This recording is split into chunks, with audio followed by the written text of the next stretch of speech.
Get yourself a wooden frame, add alligator clips to a skewer, cut cardboard strips, add cardboard to the wooden frame, and you're done.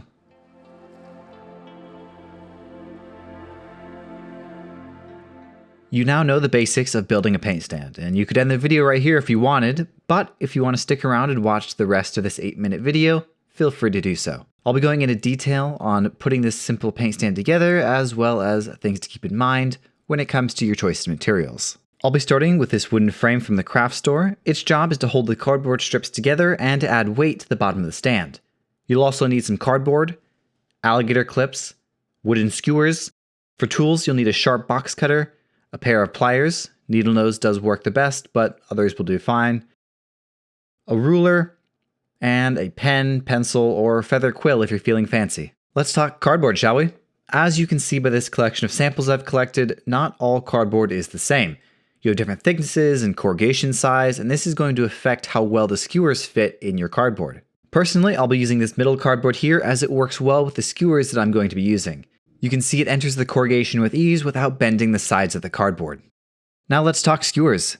This is the size I'll be using for the paint stand, and they come in different sizes, including these jumbo versions, which are about twice as thick and a bit longer. They'll both work well for the paint sticks, but a few things to keep in mind are the smaller skewers have more flex and will bend under heavier items versus the jumbo skewers. The other thing to keep in mind is the fit of the paint sticks into the cardboard base. The jumbo skewers will usually fit fine, they'll just be a bit tighter of a fit and may break down the cardboard over time. This is an alligator clip, also known as a crocodile clip. The ones I'll be using in this video I bought in this 200 count bag from a local electronics store. Now these may be a little difficult to find sometimes, but check your local hardware store or electronics store, or order them online. They come in a variety of sizes from small, medium, to these large clips, which I think are usually considered automotive clips. Another difference to keep in mind is the connection point to the skewer. Some, like mine, will have these fully enclosed sockets, while others may just have a few prongs. Either one will work, but the enclosed one will have a bit more surface area to hold the skewer and may be a bit stronger. Adding the clip to the skewer, you may find it's either too small or maybe too big if you're using the jumbo ones. Now, don't panic if that's the case, I'm going to show you the solution. Now, this may not apply to everyone, but the ones I'll be using have these little loops here that I'm going to use as another connection point.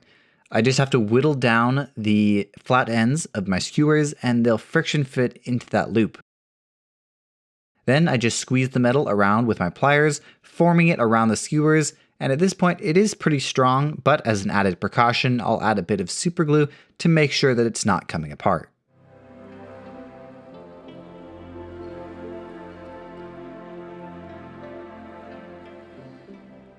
For the opposite problem, you just have to open up the clip a bit, and this is where those needle nose pliers come in handy.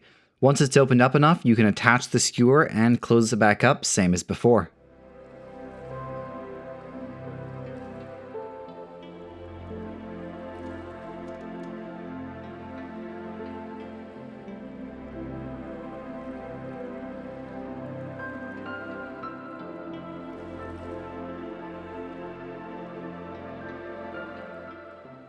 Let's start cutting some cardboard, shall we? Now, you can definitely use scissors when you're cutting up your cardboard, but I will say that the box cutter, you'll get a much cleaner cut. The scissors tend to crush the cardboard as it cuts, and so the corrugation isn't going to look as clean. And you'll see here in a side-by-side comparison between the scissors cut and the box cutter cut, it's a pretty big difference. The scissors will work totally fine, it's just mostly a looks thing. The other advantage to the box cutter is the speed when cutting a bunch of these strips.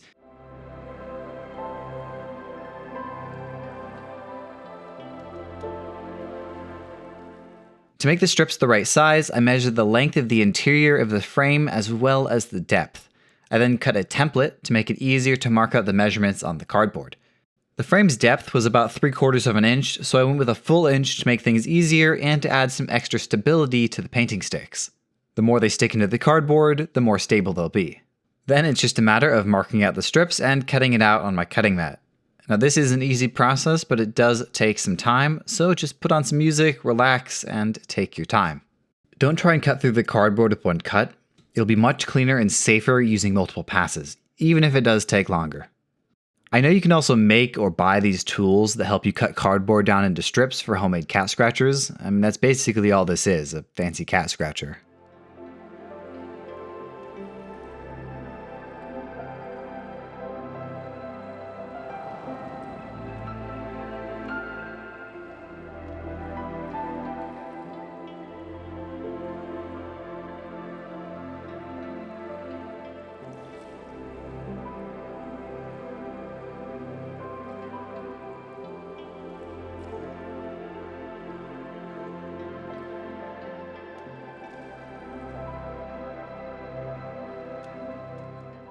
After cutting out a pile of cardboard strips, we can start to put it all together. If you've measured correctly and cut correctly, they'll be able to stack inside the frame until it's full.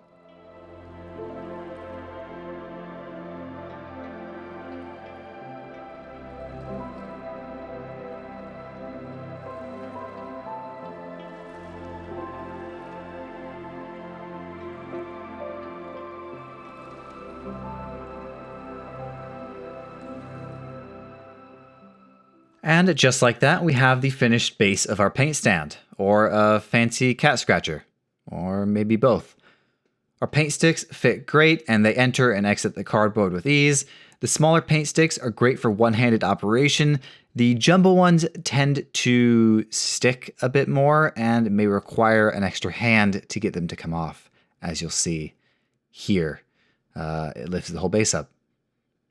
And if you're curious, it took 42 cardboard strips to fill this frame, and I still have a bunch of cardboard left over. The nice thing is that since I didn't glue these down, if you ever need to replace the cardboard for whatever reason, you can just pull them out, make new ones, and replace them.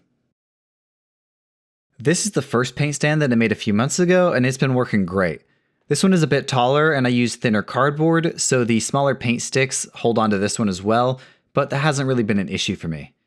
Anyways, here is the final paint stand, and the reason why I made this second one is actually because of a future project I'm working on that has so many parts that they wouldn't all fit on my original paint stand. So keep an eye out for that project and many, many more coming soon. Now, thank you all so much for watching. A big shout out to my patrons over on my Patreon, and as always, I will see you in the next video.